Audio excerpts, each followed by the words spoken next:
High availability on Azure virtual machines. So when we create a virtual machine, usually we have this wrong conception that the virtual machine, because it's on Azure, is already on high availability.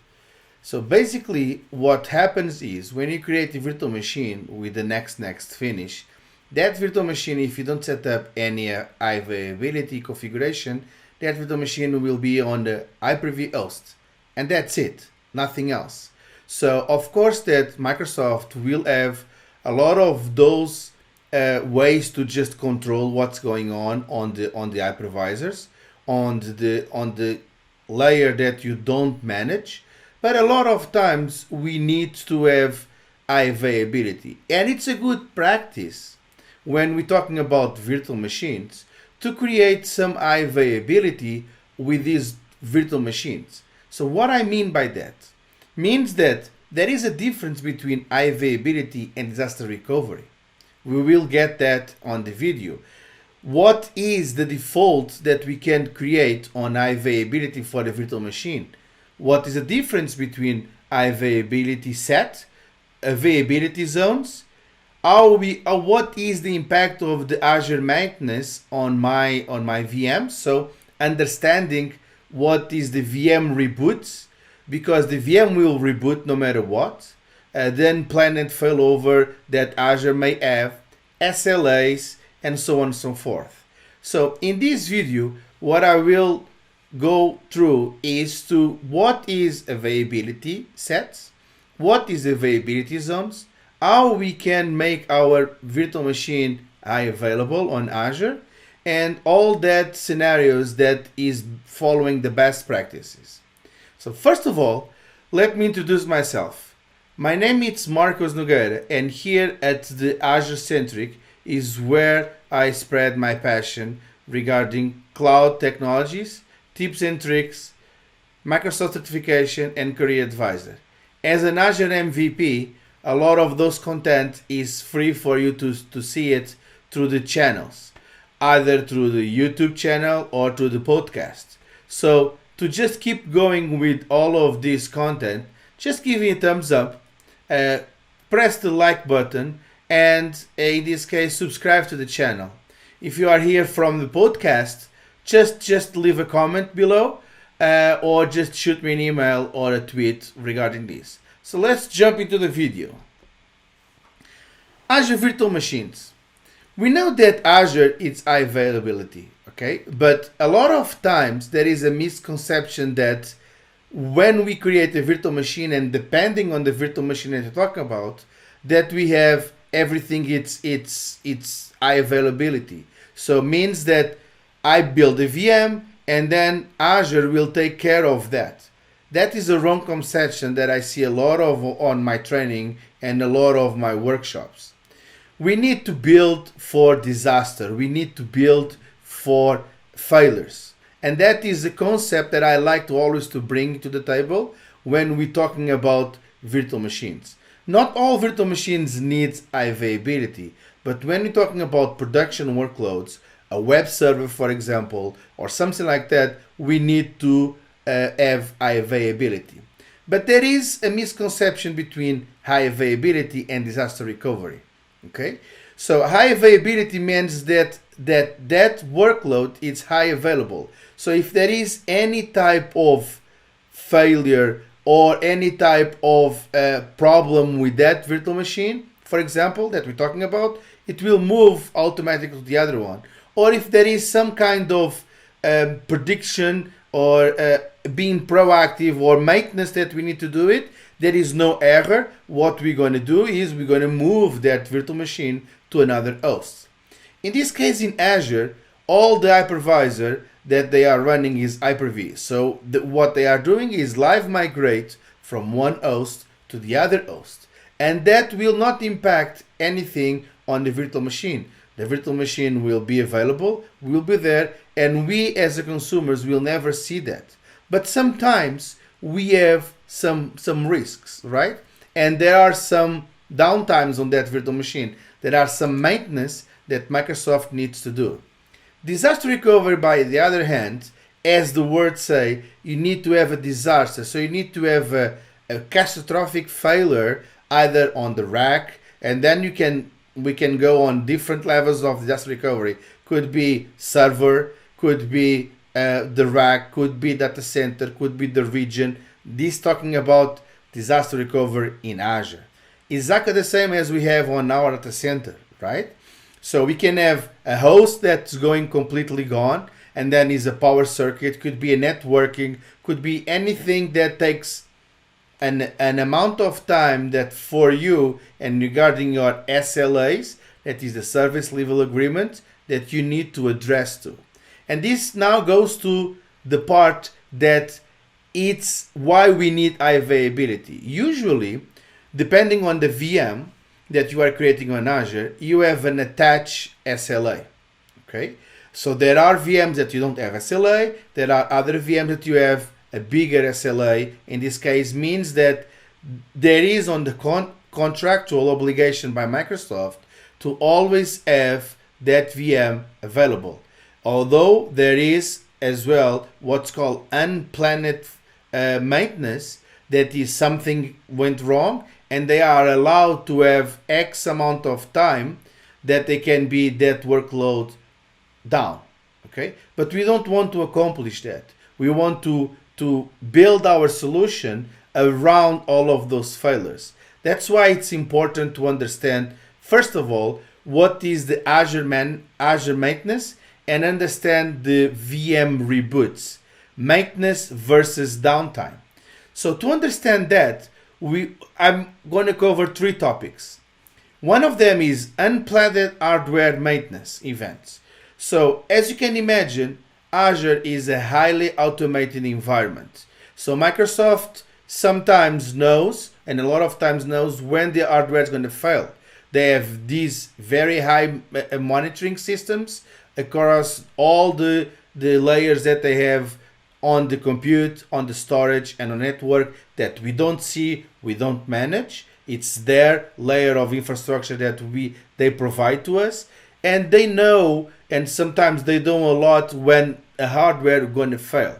When that happens, what they usually do is they grab that VM and they live migrate to another host or to another rack or to another read or to another zone in this case, right? So nothing happens on that. They are being proactive. They, instead of having a downtime, the VM, what they are using is what's called live migration. So the VM doesn't stop. The VM is there, could be a little bit slower, okay, than against the SLAs. Sometimes could be slower. I'm not saying that it's always slower, depending on what we are talking, the VM and everything else, and goes to a healthy, in this case, host, right? So that is unplanned hardware maintenance. Then we have is unexpected downtime. This is when that host, for example, could be a network, could be network failure, could be local disks, could be even on a rack level failure that the entire rack becomes down or becomes unavailable. Then you have a downtime on that VM. What they need is they need to bring that VM as fast as possible to another healthy host. But that is downtime. That counts towards to your SLA. Okay? But then what you have is another one that is already included on the SLA, that is the planned maintenance events. A lot of times, if you have your infrastructure configured, you will receive all of these notifications. So saying that Microsoft will upgrade to a new version, for example, when a new server comes, the Windows server comes and they need to update to the Hyper-V, they will live migrate that VM. They will do all of that things, right? On that rack specifically to update the firmware, to update anything. It's a planned, in this case, maintenance that they need to do it. Regarding that, what they are doing is moving VMs from one rack on one host to another host. Although when we create VMs, right, on Azure, we don't control where the VM is sitting, right? We cannot say that it's going to be on the rack A, B, or C. It's totally transparent for us. That is up to Microsoft to manage. So that's where, for example, availability sets comes to place. On availability sets, what defines availability set is if I have a workload, for example, a web server, and I have 5 web servers that I want to place in Azure, what I'm going to do is to create availability set. So availability set means that I'm going to define between minimum of 1 domain, in this case 2 domains, up to 5 domains. You can create up to 20, but usually it's what they call default domains. Default domains is nothing more than easy for you to understand as a rack. So what I'm saying is on that availability set, I'm saying that every time I place a VM on that availability set, I'm not placing on the same host, on the same rack, okay? I'm spreading across different racks, for example, different fault domains, okay? So what does that mean? It means that when I place the first VM on that availability set, it goes to the fault domain 1. The second VM goes to the fault domain 2. The third VM goes to the fault domain 3, and so on and so forth until I achieve the number of fault domains 5, for example. When I place the 6th VM on that fault domain, it goes back to the fault domain 1. So in this case, I have the first 5 spread across the 5 fault domains. Then the 6th VM goes back to the fault domain 1, and then you can figure it out how we're going to do it, right?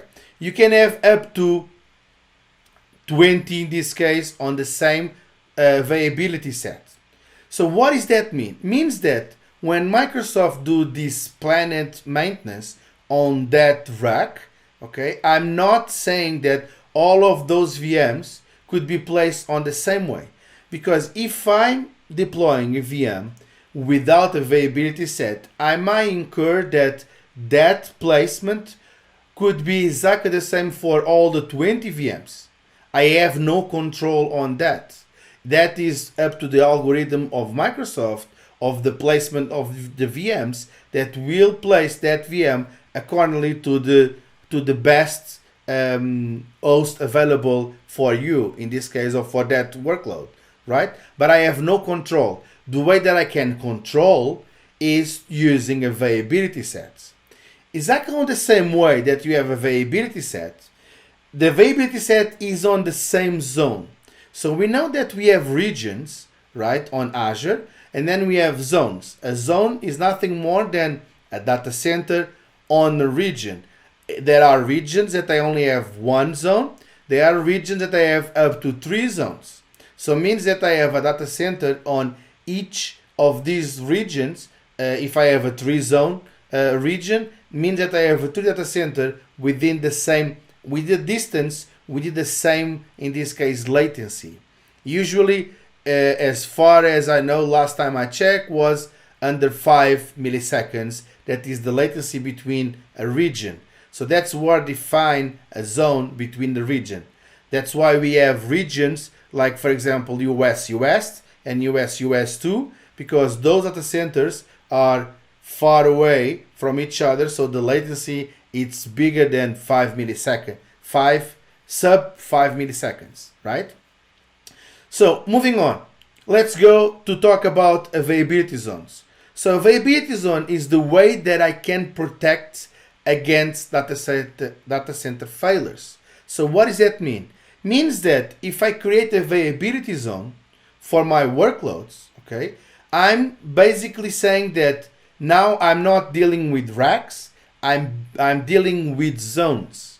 So means that I have up to 3 zones. So every time I'm placing a VM, I'm placing a VM on one zone, and then I can place the VM on the other zone, and then I can place a VM on the other zone. So then if there is a data center failure, I still have the 2 other zones with my VM running.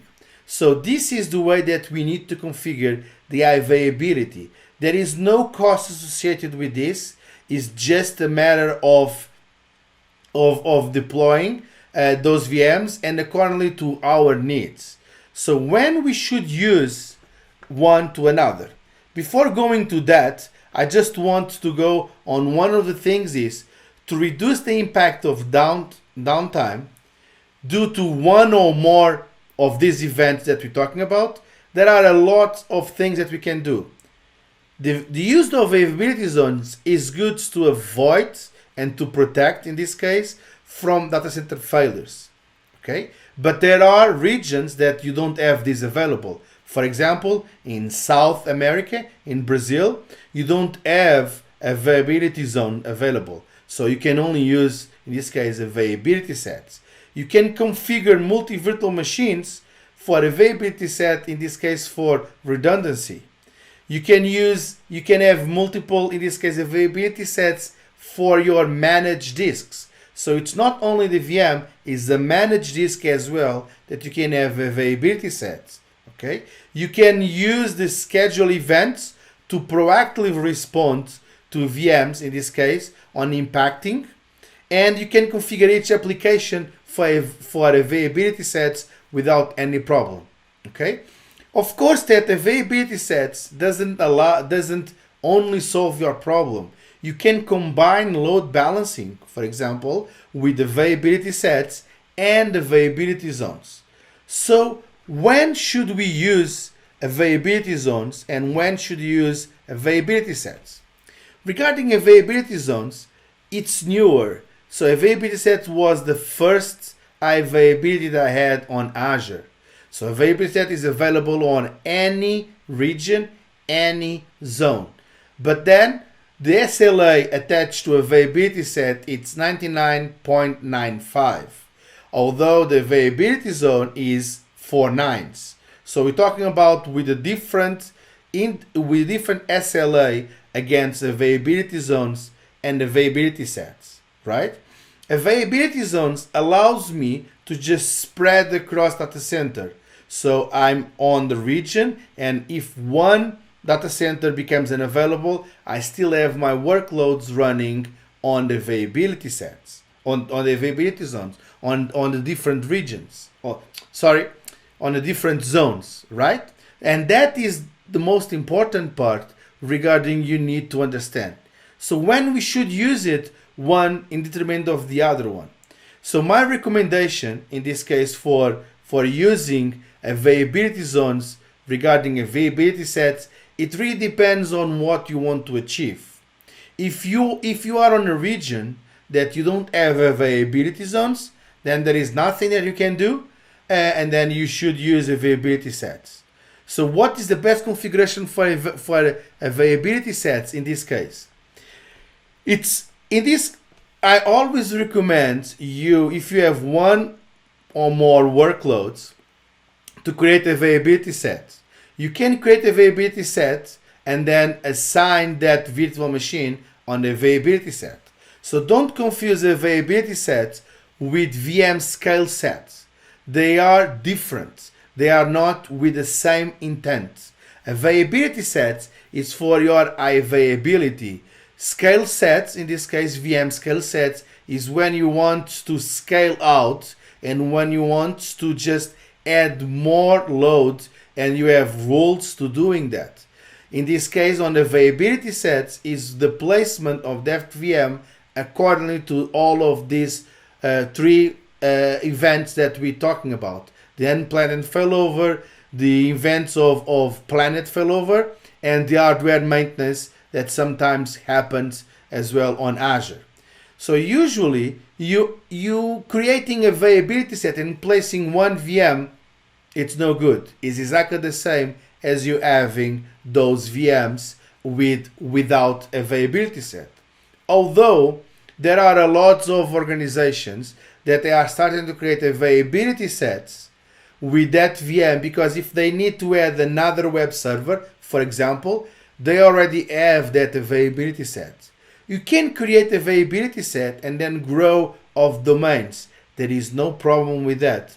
Although if you are creating availability set, it's highly recommended that you create with up to 5 in this case, because then everything is configured and you can almost forget of that configuration. Next time you just create a virtual machine on the same type of workload, you are almost sure that they are not on the same fault domain. If that domain, if depending on the number of virtual machine that you're placing on that availability set. On the other hand, availability zones allow you to have a bigger, in this case, availability, because now we're talking about data centers. So we're talking about that you are placing that VM every time on that availability zone on a different data center, on a different zone, so you are more protected against data center failures. Okay, but although you cannot combine both, because ideally it should be, what we can do is create availability sets inside availability zones. That as default is not possible. You have to choose either one, either availability sets or either availability zones. Okay, so when to choose it? If your zone, my recommendation is, if your zone allows you to have availability zones, use it. Because then if you have a failure on data center, then you have the two other data centers that you can use it as for that workload. Although all of these should be used with load balancing. Why is that? Because imagine the following. If you have a load balancing and you have 3 VMs, 3 web servers on each availability zone, right? If one server, or in this case one data center, becomes unavailable, you still have 2 availability zones that they can host that load.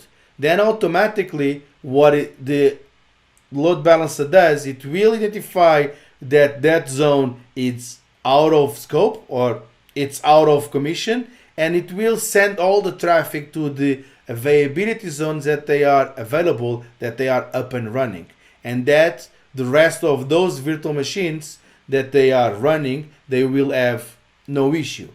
Although if you have a failure and if you have only one virtual machine and creating one availability zone, if that server that is your VM that is running on that data center becomes unavailable, then you have a failure on that and will return to the other one.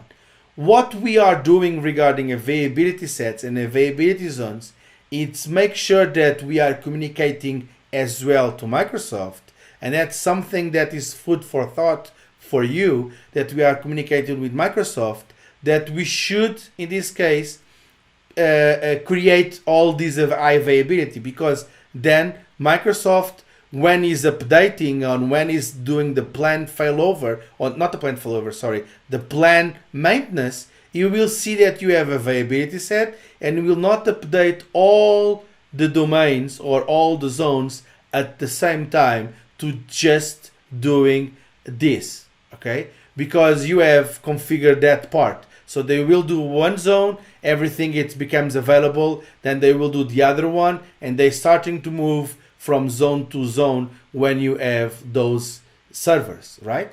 I hope that clarifies all of the ways that you can deploy availability on virtual machines. If you like this comment, or if you like this content, not the comment, leave a comment below. Help us to just spread this message, and I hope I can see you on the next video. Thank you so much.